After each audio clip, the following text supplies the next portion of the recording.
দায়িত্বপূর্ণ এলাকার আওতাধীন যে সকল পূজা মণ্ডপ রয়েছে সে সকল পূজা মণ্ডপগুলোতে আইনশৃঙ্খলা পরিস্থিতি স্বাভাবিক রাখার জন্য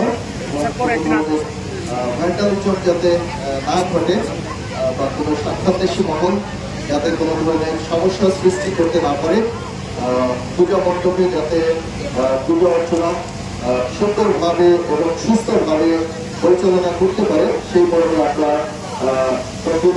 আমাদের পেট্রোলিং কার্যক্রম চলমান রেখেছি। তারই ধারাবাহিকতায় আমরা যখন রক্ষী করছিলাম, আমরা এখন যে বাগেরছড়ি উপজেলার শ্রী শ্রী রক্ষিতের মন্দির আছি, এখানে আমরা এখানকার যে পূজা কমিটির যারা আয়োজক আছেন, সাথে স্থানীয় বন্ধুবান্ধব আছেন, তাদের মাধ্যমে আমরা জানতে পারি যে এখানে 30টির মতো পরিবার রয়েছে যারা কিছুটা দরিদ্র, যাদের এই পূজায় অংশগ্রহণের জন্য কিছুটা কষ্ট হচ্ছে।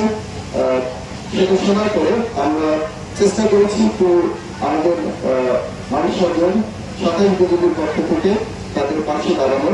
আমরা এই ডিস্ট্রিক্ট পরিবারকে, পরিবারের কর্তাকে মুরগি, পরিবারের যে মা রয়েছেন ওনার জন্য শাড়ি এবং কিছু শুকনো খাবারের আয়োজন করেছি আমরা।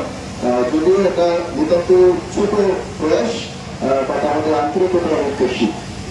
আমরা আশা করব ওখানে এই পূজা মণ্ডপে যারা পূজা করছেন তারা কত সুন্দরভাবে পূজা পরিচালনা করবেন এবং সবাই মনোরম পরিবেশে শৃঙ্খলার সহিত এই পূজা পালন করবেন।